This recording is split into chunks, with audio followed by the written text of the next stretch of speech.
My name is James Ian, and it's a really, really huge honor to be here. Thank you so much for having me. I know Michael, and I'll talk about some really cool work I've done with Michael, but as Rich said, I'm a musician, actor, writer, and I was born with a rare disease as well called spinal muscular atrophy. There are a number of types of SMA.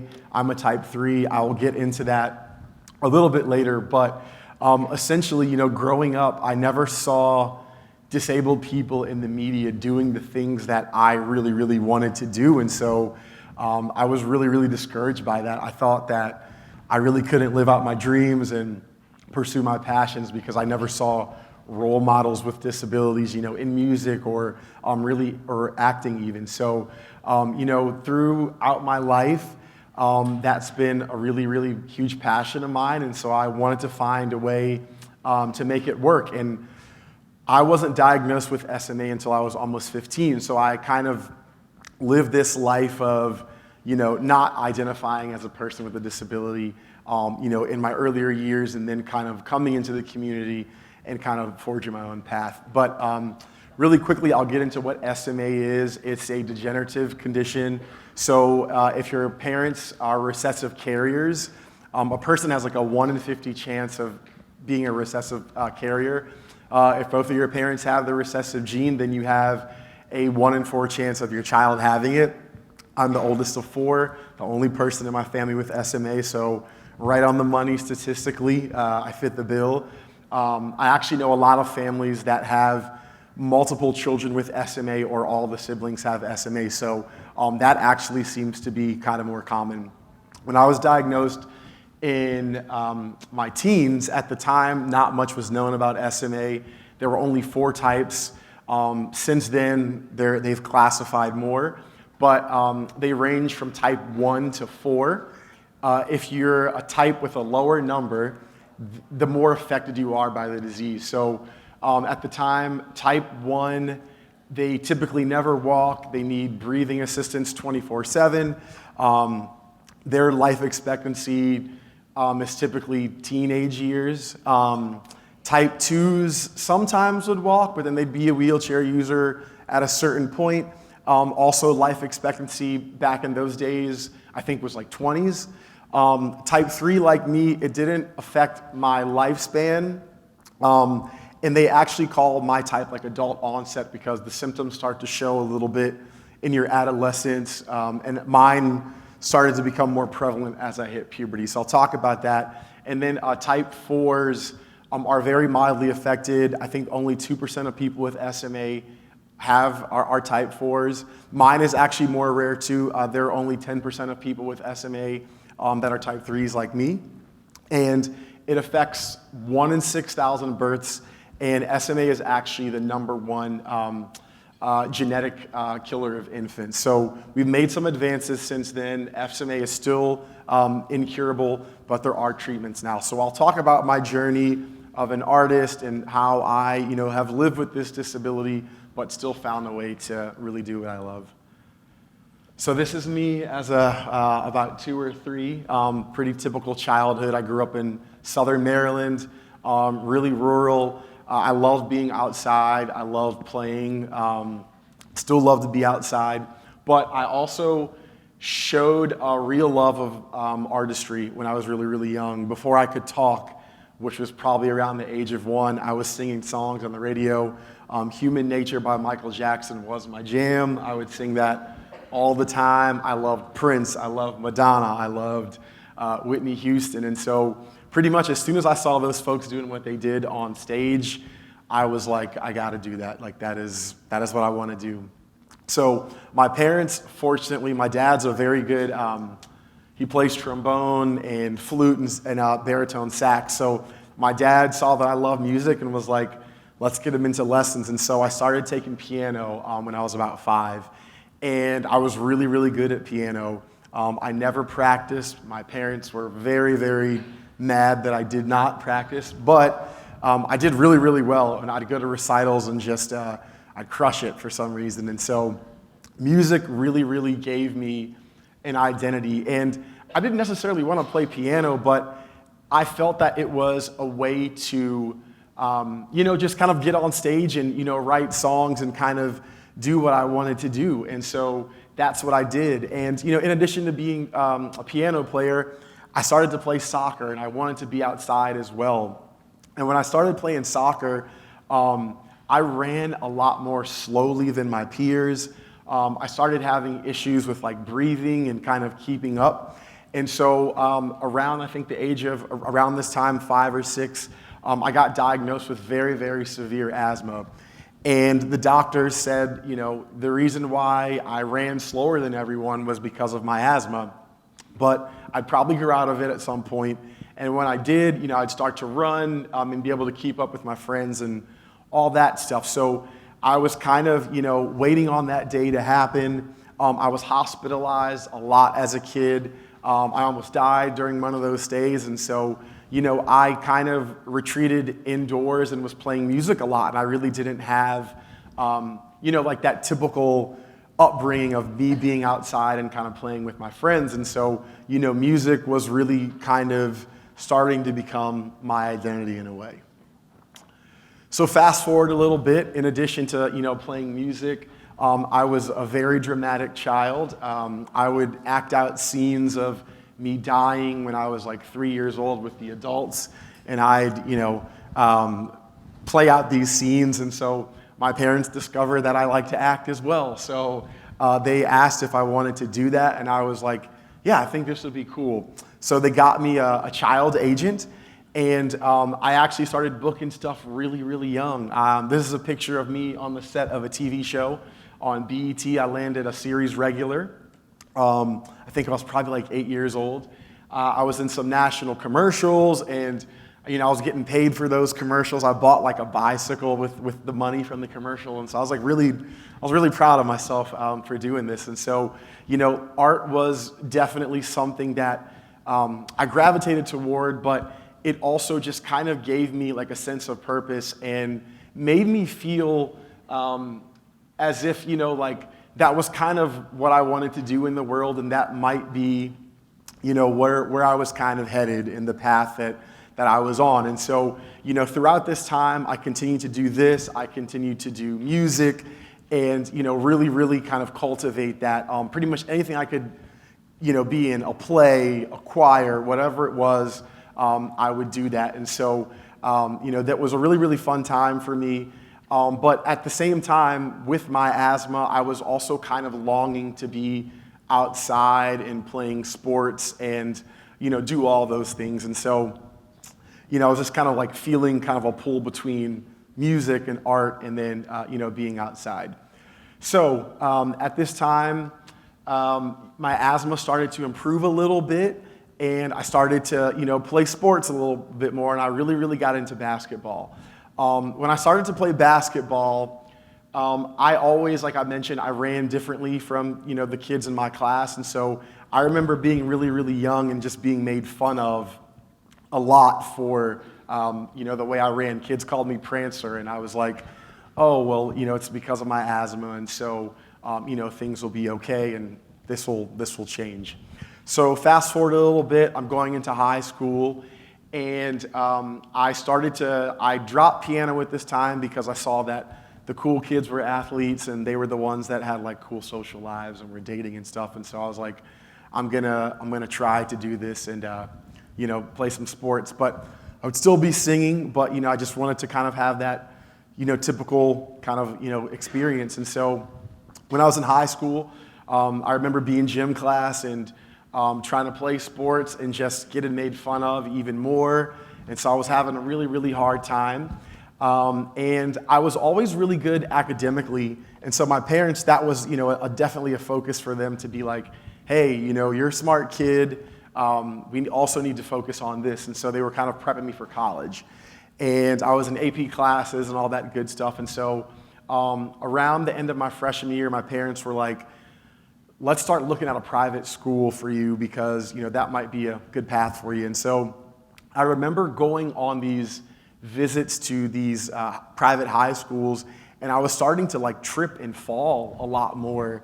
And I remember there were like a couple of experiences where I was walking in to like meet, new students at a school, and I'd like trip and I'd fall, and it was very, very embarrassing. And my parents were kind of shocked because it was just happening more and more, and I didn't know what was going on. I was like, I'm sorry, I don't know. This is just my body. This is my life. And so around this time, my dad and my mom started to kind of see a little bit of a change with me. And I was getting taller. I was going through puberty. I think when I was in high school, I was like 5'2". I had a younger sister who was taller than me, and I hated that because, my friends were picking on me for being shorter than my sister. And so I started to grow a little bit more, thankfully. But as I was growing, I was like tripping more. And so I remember one night we were watching TGIF, which was like the cool Friday shows, if anyone remembers that. That's what you did when I was coming up. And my dad saw me get out of a chair, like much like what you're sitting in here. And the chair had arms on it. And my dad was like, I got up and I pushed off the chair with my arms. And my dad was like, get up out of the chair, but don't use your arms to push off. And I tried it like 5 times and I couldn't do it. And so I remember my mom and dad just being very startled, and they were like, something's different about him. So they took me to see some specialists. When I was a kid with asthma, I was hospitalized at Georgetown University. And so they took me back to Georgetown, and I had a bunch of really, really unpleasant tests. And I think this went on for maybe like a month or 2, and then they came back and they told me that I had muscular dystrophy, which was an incorrect diagnosis. And muscular dystrophy, they told my parents, that I was not going to live long, and that, I'd be in a wheelchair very, very soon. And so I remember my parents sitting me down, they were both crying, and they were kind of shielding me from, I think, the seriousness of the situation. And they were like, hey, this is what's going on.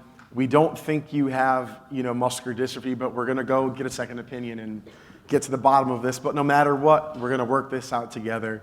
And, at the time, I lived in my body. I didn't really feel differently. So I knew it was serious, but I didn't really understand, what this all meant.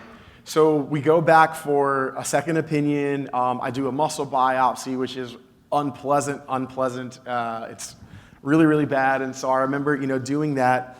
And we went to Hopkins, Johns Hopkins for this, and got the diagnosis of spinal muscular atrophy. So my parents were like, hey, you have this thing called SMA. There's not a lot known about it, but, we're going to kind of navigate this.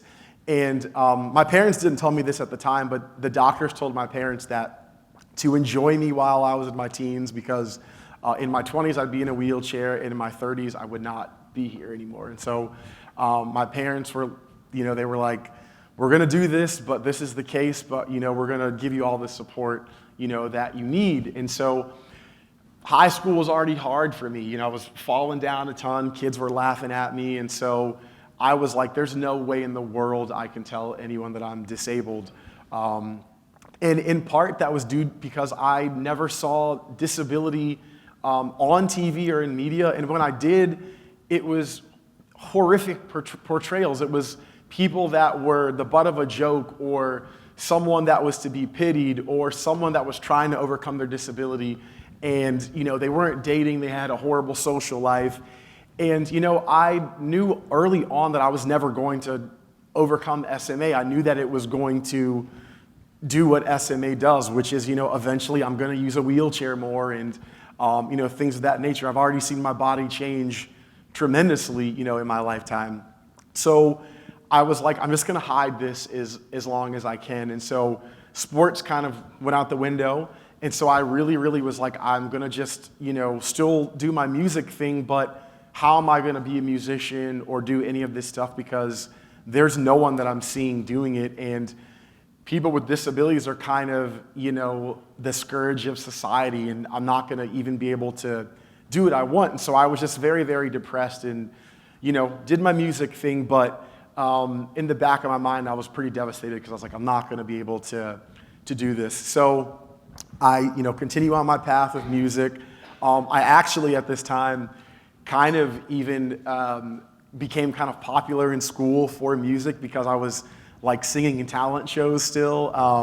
I loved R&B. I saw that the R&B the R&B people were like really cool in the music videos, and they were dating and stuff. So I was like, I'm an R&B guy now. So that's what I did.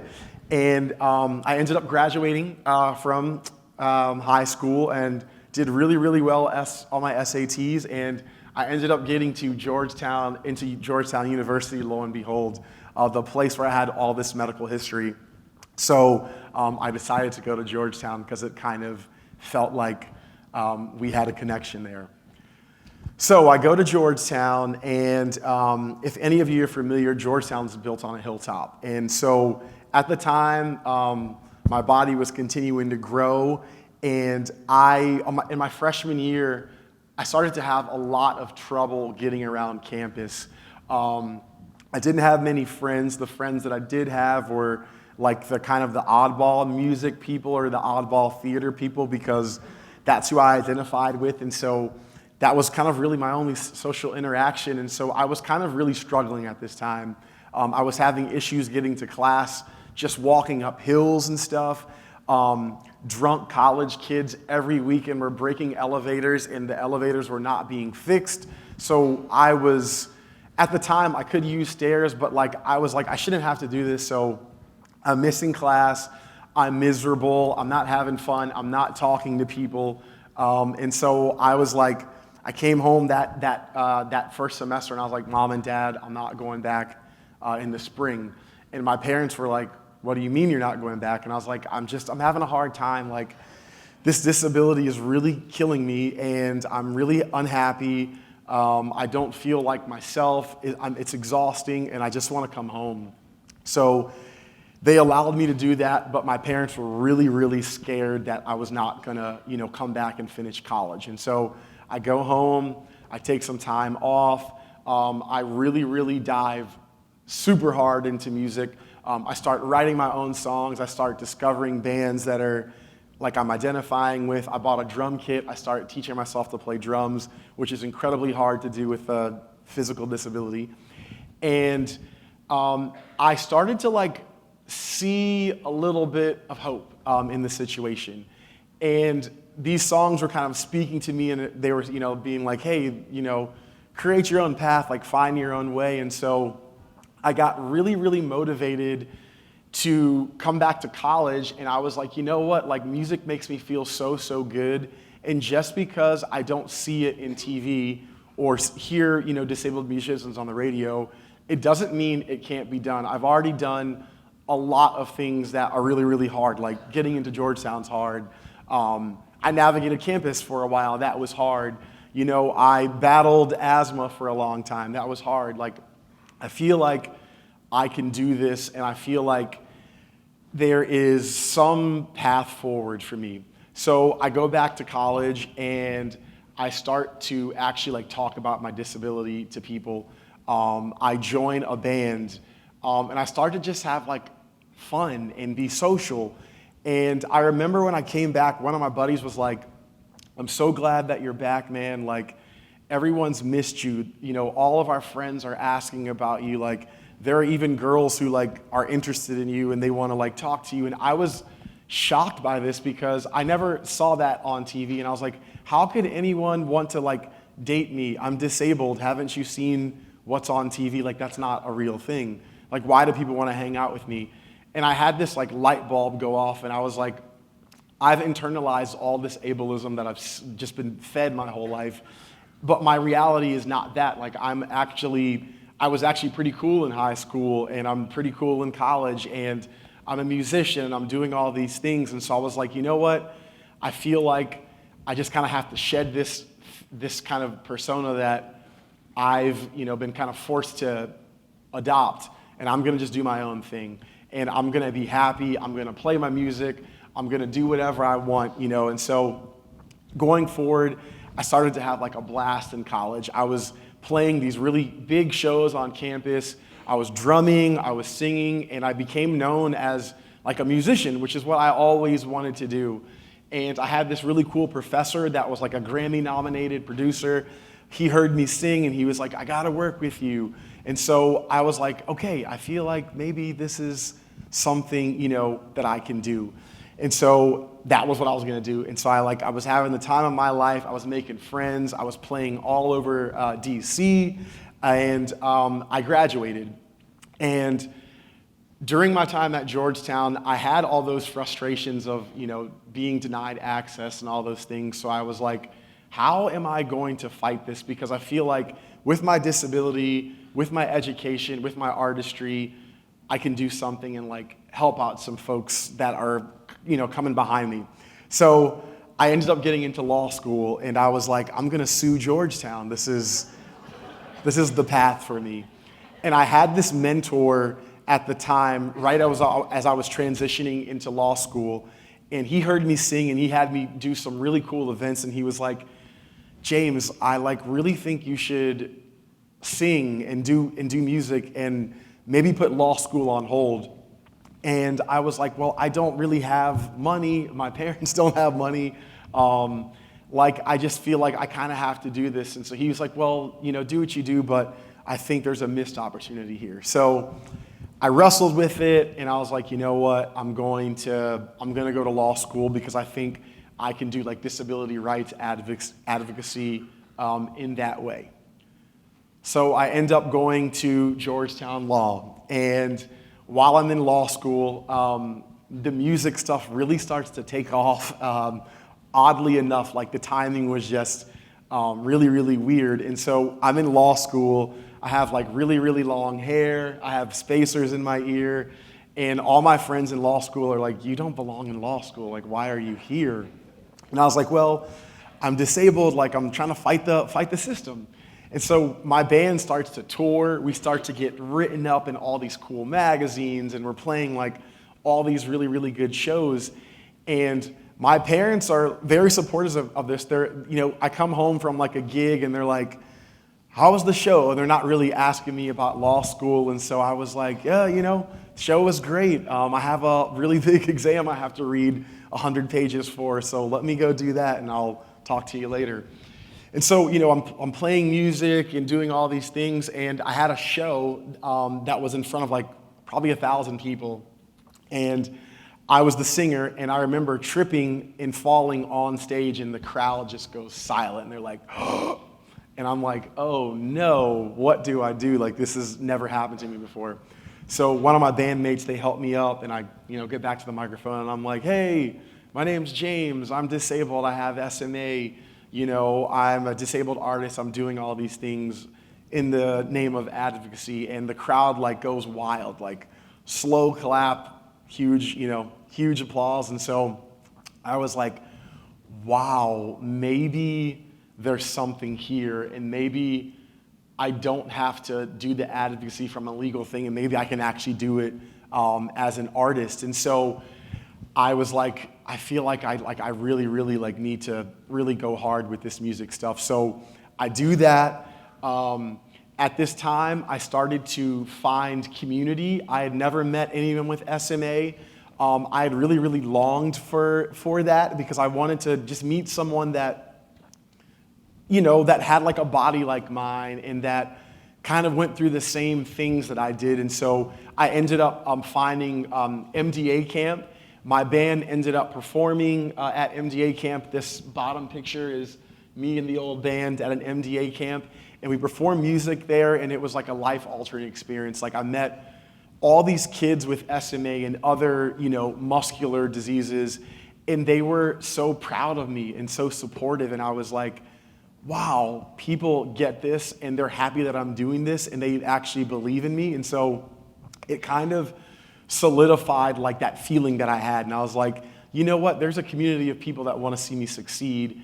And although I've heard no all my life, and people have said, oh, you'll never make it and do whatever, there's a group of people that I feel like they are kind of pushing me forward, but they don't only want to see me succeed, but they want to see me succeed because they see themselves in me, and me doing this is a validation that disabled people, our lives are, worthwhile, we're worthy, and we're valuable, and we're doing all these cool things, and we have all these talents. And so I was like, okay, this feels right to me. So I'm continuing to do this, playing music. I started to get back into acting. My band landed like a national commercial at this time.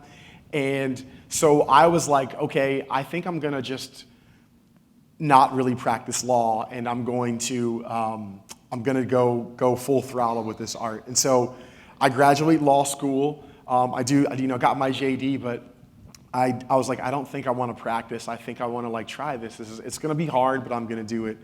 So I do that, and I start to become like a solo artist. The band, they go their own separate ways, and I become like a solo artist. And it was really, really scary because, I'm disabled and I never saw anyone doing what I wanted to do.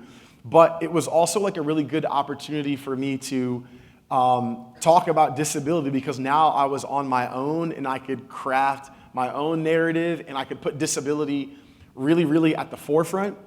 And so that's what I decided. I was like, I'm actually going to highlight my disability and emphasize it. And I feel like if I do that, I'll set myself apart from people, and maybe someone will take notice. But my identity as a disabled person, it's a huge part of me. I'm proud of it. I didn't ask for it, but it is there. I walk a certain way, I fall down, I have these things, and it's like a huge part of my life. Like, I navigate the world based on my disability, and it informs my music. I was writing songs about that, about my disabled experience. When I go to an audition, people see that, and so it's like visible. And so I was like, I'm just not going to hide it anymore. I'm going to emphasize it, and I hope that this will bring me some success. But if it doesn't, who cares? I'm just going to be proud. I'm going to show this off, and that's what I'm going to do. So become a solo artist, and I start to talk about my disability, start to highlight it, and good things start to come my way. I did a solo album. I played all the instruments on it, keyboard, bass, guitar, and the album turned out really, really well. And so I started to create this hashtag that said it's called Disabled Dudes Do It Best. So I was like, I'm a musician, Disabled Dudes Do It Best. I did this commercial, Disabled Dudes Do It Best. And so I start to get a little following of people recognizing my disability. And so I was living in the DMV at the time, so I was in Virginia, and I was like, it's time for me to move to SoCal and really, really, really, really try this. So I moved to SoCal, and I start to do more projects, and the projects are starting to highlight my disability, with music or with acting. I picked up an acting agent that specialized in disabled talent. So I'm starting to go to auditions and do these things. I ended up doing a really cool documentary about my disability that AOL picked up. So that was out there in the world, and people are starting to come to me. I start doing speaking gigs. I start writing in magazines about disability, and I start to be known as a disabled artist, and I start to find a community of disabled artists that were doing various things, but being really, really supportive. And there was a genre now where you could, kind of go with a disability and kind of follow your dreams. And so I'm like, this is incredible. I never imagined that this would happen. So I'm doing all these projects, and little by little, more things start to kind of fall into my lap. They didn't fall into my lap, but it was, me doing the artistic work, but talking about SMA and disability. And so really cool things started to happen. So one of those cool things is how I met my good friend Michael here.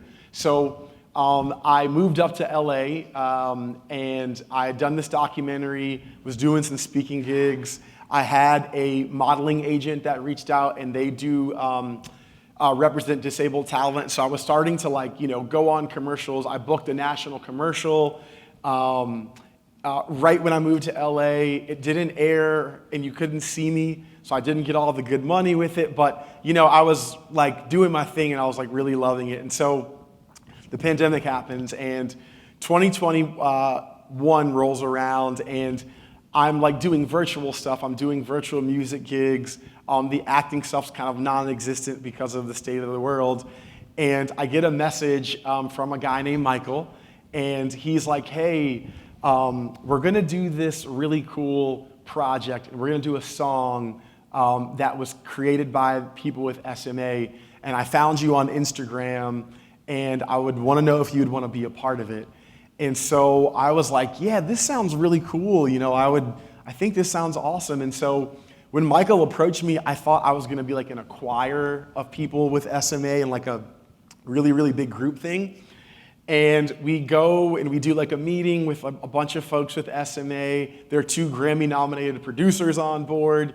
And we're talking this thing out, and then I find out on the call that like I'm going to be the singer of it and the songwriter. And I was like, what?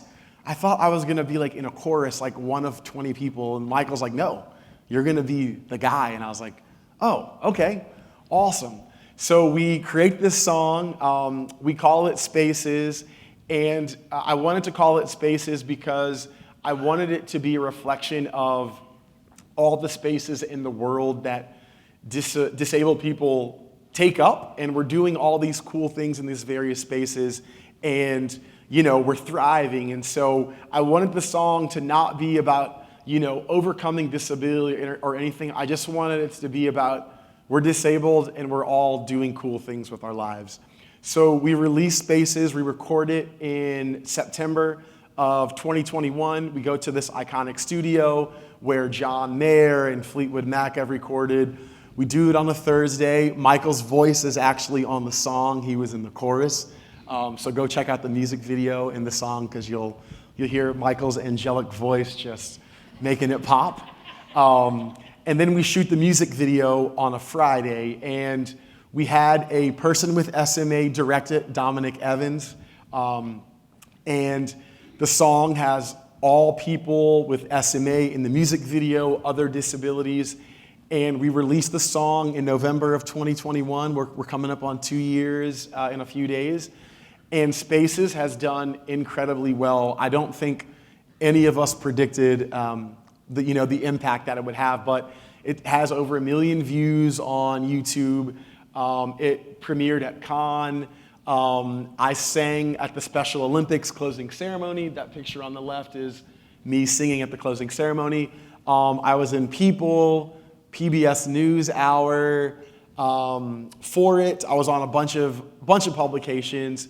It's had a huge impact worldwide.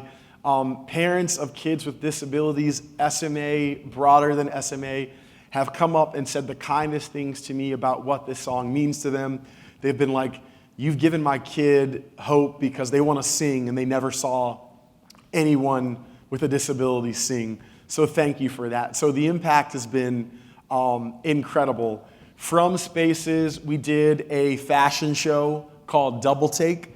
The picture up here in the pink suit is the suit I wore for that. That's some of the team on Good Day Orlando.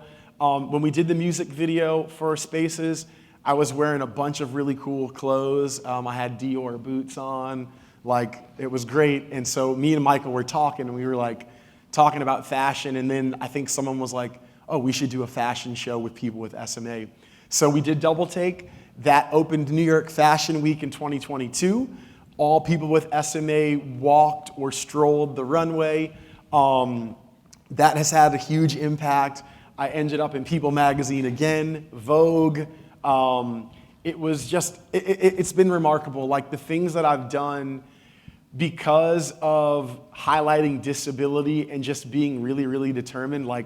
I never thought that these things would happen and that I would do these really cool projects and end up, kind of where I am and, saying all these cool things have transpired, being someone with a disability who was always told you'll never, ever do that.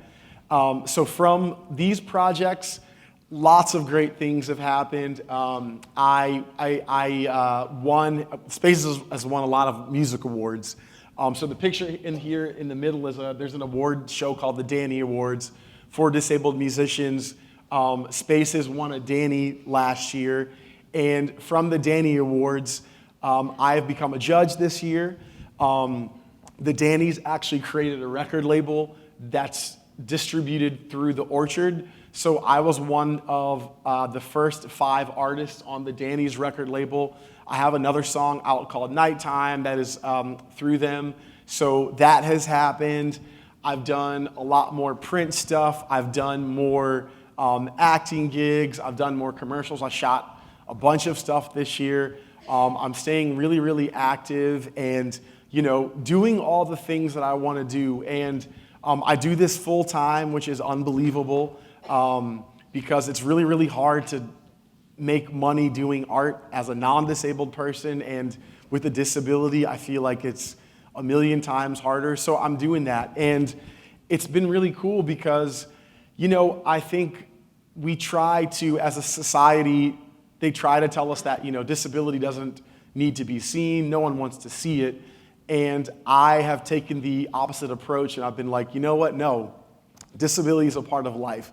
There's a huge percentage of the world that's disabled. Many people, the majority of the population, will be disabled, whether it's through, the aging process or what have you. And so, we need to be showing what we're doing. We're human beings. We have humanity. We have value. We have artistry. A lot of my friends with disabilities have their own companies.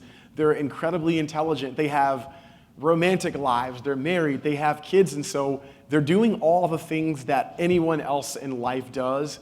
And, for so long, we've been told that, we can't do that. But in reality, we can. And it's really cool to be a part of this movement where we're starting to showcase more identities in life that have been, underrepresented. And I feel like I'm kind of boots on the ground right now in kind of banging on doors and trying to make opportunities for myself, for my friends, for the kids coming behind me.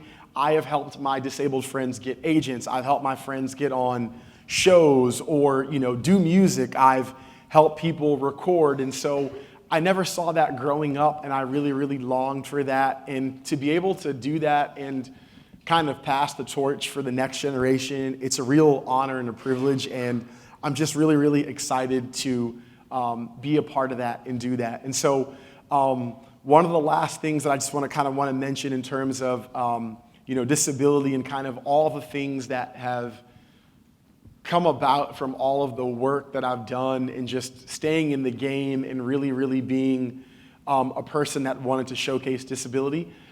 This past summer, and this is also kind of related to spaces, so I'm in a music consortium that's called Ramped, and it's a disabled music consortium.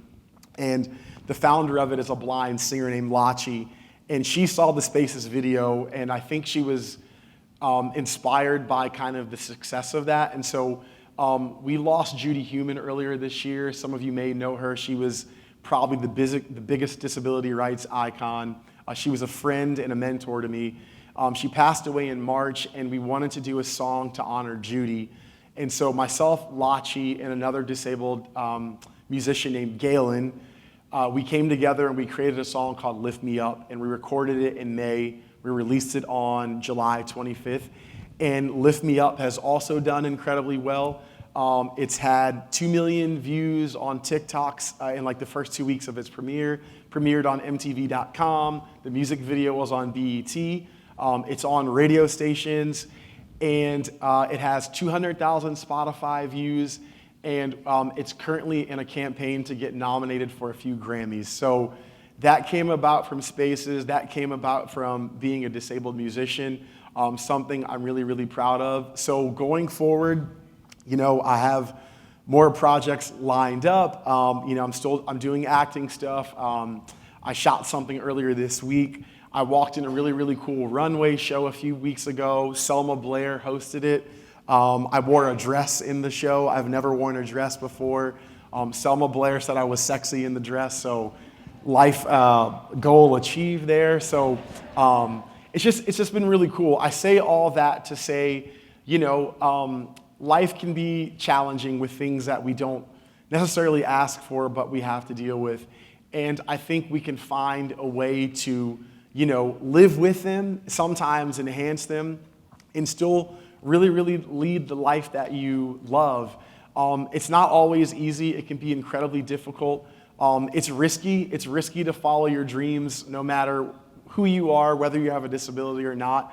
But I think if you just stay true to yourself and really, really push, you can do the things that you want to. And, like I said, I can't believe I've done all these things, and yet here I am. And, as a disabled person, there are barriers to access that I didn't put in place, but I have to navigate those. And so to kind of have, these projects be visible and create impact, it's a real honor, something that I'm always proud of, and, I'm going to continue doing that. So, my message in closing is, create the life you want. People are going to tell you that you can't do it, but you can, and you just kind of have to really, really be true to yourself. And I think if you want something badly enough, I think you'll find a way to happen. And also rely on community. My disabled community has been invaluable to me in the love and support that they've shown, but they've also helped me kind of, achieve some of these things. And so thank you all so very, very much for having me here. It's a real honor. Thank you, Neha. Thank you, Michael, Rich, Sarah, Brandon, Fu. So I'm going to shut up now. I'm going to sing Spaces for you. Please go check out the Spaces music video. Check out the Lift Me Up music video. Tons of disability representation in there. And just thank you so much, and have a great rest of the conference. I'm James.